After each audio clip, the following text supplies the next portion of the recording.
My assessment, differential diagnosis, some pertinent negatives.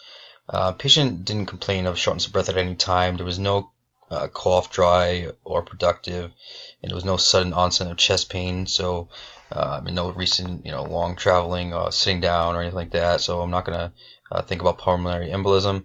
There was no specific point of where the pain was within the chest or back, and it didn't change with any breathing. So I'm gonna cancel out pleurisy. Patient has no history of reflux or any recent nausea or burning. So gastro, I'm not thinking. No recent trauma or pain with palpation in certain areas. Not thinking muscle. No, again, the pain was not acute. Patient has no complaints of any tearing sensations, and his pulses in his arms are both equal. So I'm ruling out all that. And thinking going down the path of cardiac, especially accompanied with um, the ECG and 12 lead.